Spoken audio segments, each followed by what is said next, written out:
Hey folks, good afternoon. Before I start, let me explain the delay.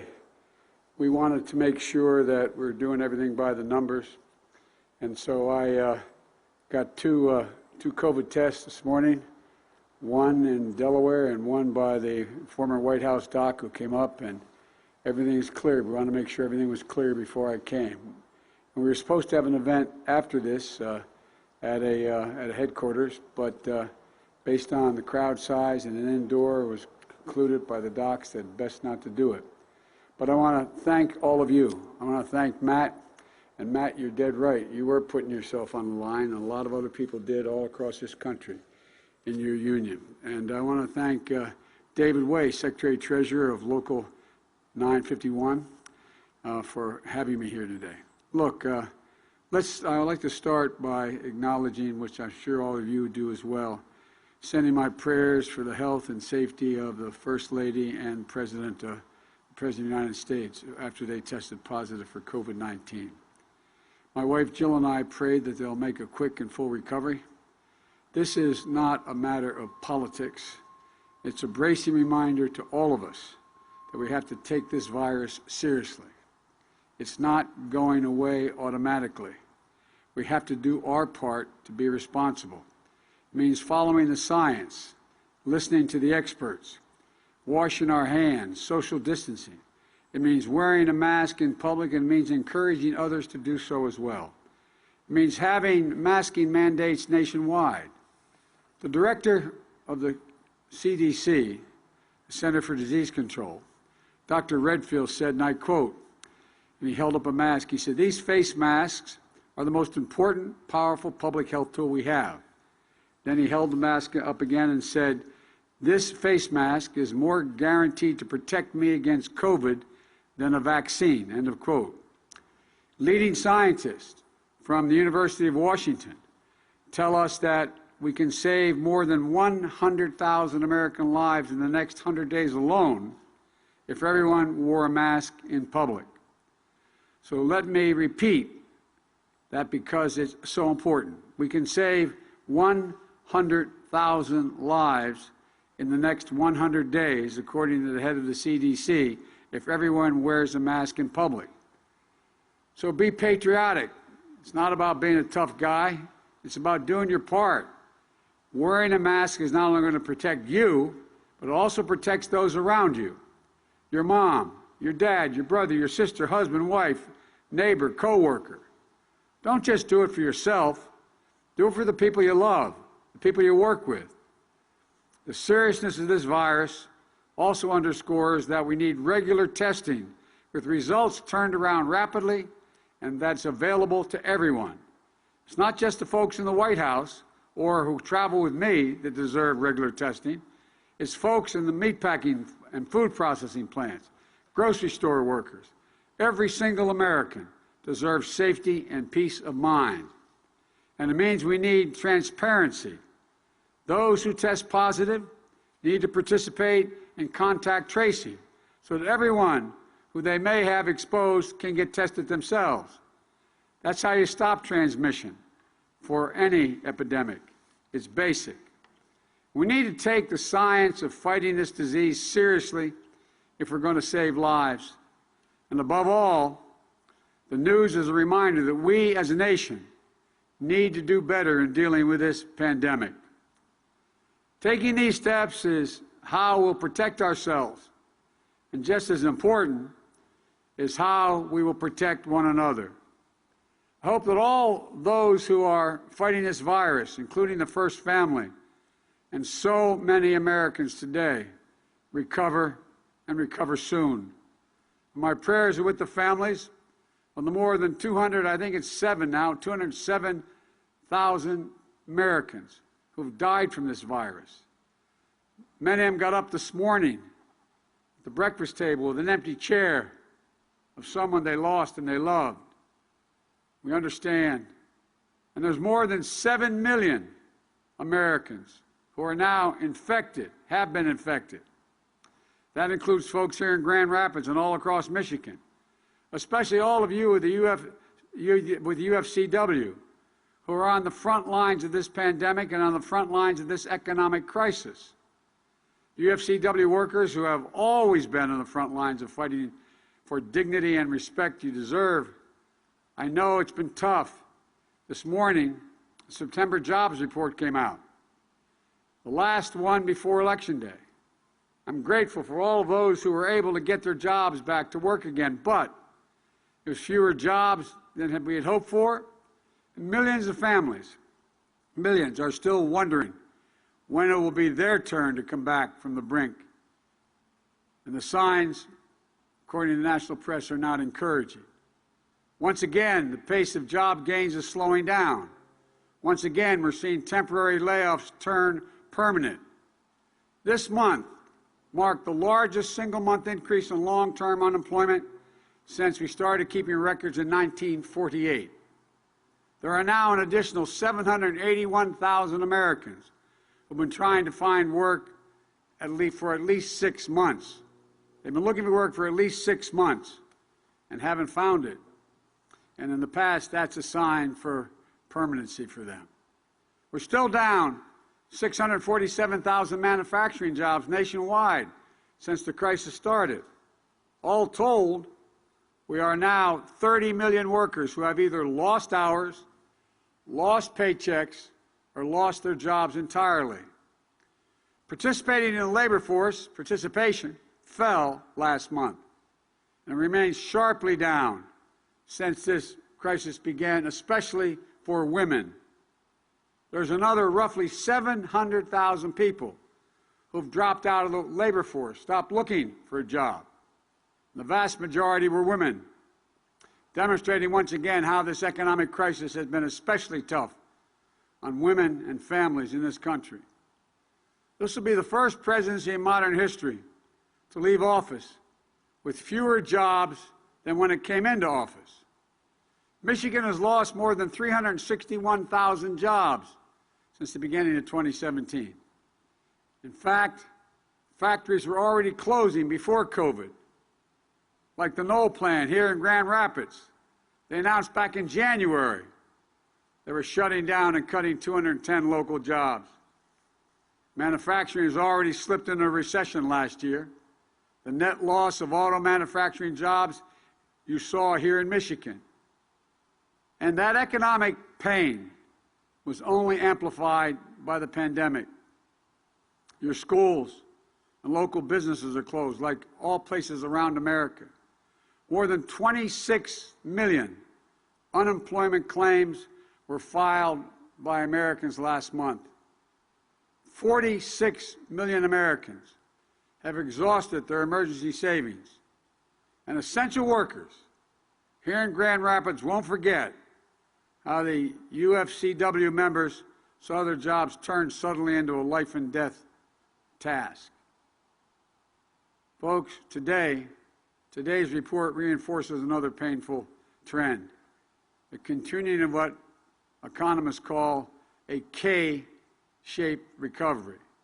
The K means that letter going up, that's those who on the top, it keeps going up.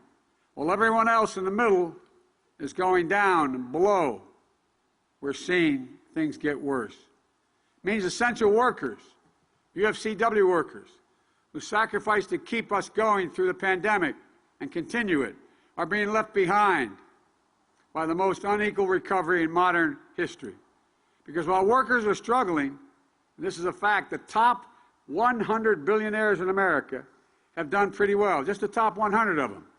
They've made up more than $30 billion this year, in the last 9 months. And everyone else, though you keep hoping, you get the bottom of that K-shaped recovery. You get the downward slide. You're left to figure out how you're going to pay the bills and put food on the table, how to balance doing your job with being a teacher to your kids because their school has gone remote. You're asked to risk your neck because you can't work from home, where the risks for COVID are kept outside. Because you work at a meatpacking plant or an assembly line or at a checkout counter. You know, I do understand this is a scary time, an uncertain time. I understand it and I see you. Because I see the world from where I grew up in Scranton, Pennsylvania, a lot like Grand Rapids. It's filled with an awful lot of good people busting their neck every day, do the right thing for their families. In Scranton, my mom used to have an expression. She'd say it not just in Scranton, but from the time we left there. Say, Joey, nobody's better than you, Joey, but everybody's your equal. My dad's constant refrain after he lost a job in Scranton when there were no more work and he had to move to Delaware. He moved away for a little over a year, come back every weekend to see us. By the time we finally, a couple of years down the road in Delaware, got to finally be able to buy a home, my dad used to use this expression. He said, Joey, a job's about a lot more than a paycheck. It's about your dignity. It's about respect. It's about your place in the community. These are the values that shaped my growing up, and I suspect most of you. They shaped my whole life. So I know and understood from the very beginning of consciousness about this, that Wall Street and CEOs didn't build this country. The middle class built this country. And unions built the middle class. That's why I've laid out a comprehensive agenda, not just to rebuild our communities, but to make bold investments so we can build back and build back better. An independent analysis, actually from Wall Street, Moody's, projected that my plan will create 18.6 million jobs, 7 million more than the administration's economic plan, and $1 trillion more in economic growth than the president's plan. That's not coming from a liberal think tank. That's coming from Moody's. Here's how my plan works. I'm going to raise taxes on people only making over $400,000. Anyone making less than $400,000 a year won't pay a penny more. But I'm going to ask the very big corporations, the Fortune 500 and the wealthy, to pay their fair share for a change. That means raising the corporate tax rate, which was in the mid-30s, and now is 21% back to 28%. That means making sure that no big company gets away with paying zero taxes, as 91 Fortune 500 companies do today, making billions of dollars. Zero taxes. How many of you paid zero taxes? It means making sure the wealthiest Americans don't get to pay at a lower tax rate because they're making money on their investments, but they pay at the same rate that they pay for their salary. These changes in the tax code will raise the money that will allow me to invest in working people and growing the middle class, which is when I announced I was running, I said that's the reason, to rebuild the backbone of this country. Hard-working folks in the middle class. We're going to invest in creating millions of good-paying jobs, union jobs. And this is, by the way, my plan has been thoroughly analyzed by a whole bunch of folks. Take infrastructure, building roads, bridges, highways, ports, airports. We'll put millions of people to work in good-paying union jobs and create the foundation for growth in this country. Clean energy. Just upgrading 4 million buildings and weatherizing 2 million homes will create at least 1 million good-paying jobs. Leading the world on electric vehicles and building 500,000 electric vehicle charging stations on our highways will create 1 million new auto jobs here in this state. The manufacturing and technology in those areas, making sure the future is made in America, made in Michigan, with good union jobs. You know, the federal government spends $600 billion a year, your tax dollars. $600 billion a year to purchase everything from military equipment to steel to cars to trucks to federal fleets. That's $600 billion. When I'm president, we're going to make sure we finally make good on a commitment made a long time ago, that these products, all these contracts that the President of the United States and the federal government can award, make sure those products are made by Americans in America, making sure that that's done. It's estimated that will create 5 million new manufacturing jobs and technology jobs. For small businesses, we're going to make sure small businesses come out on the other side of this terrible circumstance with access to capital and the ability to deal with the debts that have been accumulated during this pandemic. And we'll make investments to increase incomes as well. $15 minimum wage. No one should be in a position to have to work 2 jobs just to get above the poverty line. We're going to bring back jobs from America, from overseas to America, and direct billions of dollars in revitalization funds and competitive grants to help communities like those in Western Michigan compete for new business startups. For our essential workers, we're not just going to praise you, we're going to pay you a good wage to ensure you have strong benefits. We're going to ease the burden of the major costs in your life, health care. We'll build on the Affordable Care Act through a new health insurance option, a not-for-profit public option, which will give private insurers a real competitor. We'll increase subsidies for your premiums so they're lower, so you can afford the plans with lower deductions and lower out-of-pocket expenses. It will cost, that plan alone will cost over $700 billion over 10 years. But it's paid for by eliminating those tax cuts. For a 40-year-old making $50,000 a year, your monthly premium will go down by 1/3. We'll take on the pharmaceutical companies with a plan that slashes the cost of prescription drugs for up to 60%. Medicare will be able to negotiate prices for drugs, fundamentally lowering those prices. And child care.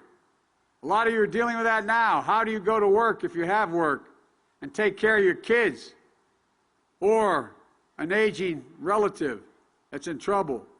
We're going to make high-quality child care affordable and accessible. Every 3- and 4-year-old will have access to free, quality preschool.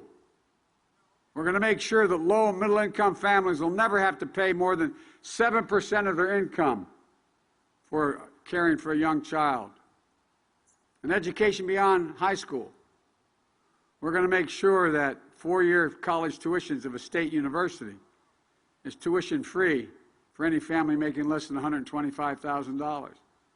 Community college will be free, and programs for training will be free as well. If you buy your first home, you'll have a $15,000 help to get there.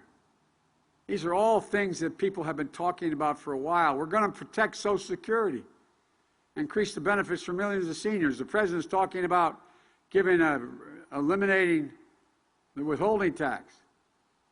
Well, that's wonderful, except for one thing.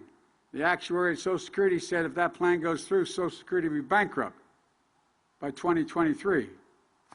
Folks, I promise you, we can do this. Let me close by saying this. I know a lot of people around here are tired of feeling overlooked and disrespected. I get that. The people I met this week taking a train through northeastern Ohio and western Pennsylvania, people like the dedicated elementary school teacher from Lordstown, Ohio, whose husband, when Lordstown shut down, accepted a transfer Kentucky 8 hours away each direction in order to be able to keep his health care and his pension after the GM plant closed. Folks who worry about health care, will the Affordable Care Act still be there for them? Why? Why, they ask, will I be among the 100 million Americans who could lose the protections for pre-existing conditions like asthma and diabetes, where once again women will be able to charge a higher premium just simply because they're a woman, where insurers no longer have to allow you to be able to keep your kids on a health care plan till age 26? What will happen to your Medicare benefits, your Social Security? Will they still be there when you retire? I'm asked many times in recent years, how do we get to the place where people who stock our shelves, pack our food, teach our kids like my family, take care of my wife, take care of our sick, who race into burning buildings and pick up the garbage off our streets, who did. How do we get to the place where y'all don't think we see you anymore, or hear them, and most importantly, respect them? That has to change. I know it can. I come from those neighborhoods. We can get this pandemic under control so we can get our economy working again for everyone. But this cannot be a partisan moment. It must be an American moment. We have to come together as a nation. I'm running as a Democrat, but will run and govern as an American president. Whether you voted for me or against me, I will represent you. And those who see each other as fellow Americans who just don't live in red states or blue states, but who live in and love the United States of America. That's who we are. And there's never been a single solitary thing America's been unable to do. Think of this, not once. Not a single thing we've not been able to overcome when we've done it together. So let's get the heck up. Remember who in God's name we are. This is the United States of America. There's nothing beyond our capacity. I want to say God bless you. May God protect the First Family and every family that's dealing with this virus. And may God protect our troops. Thank you, thank you, thank you.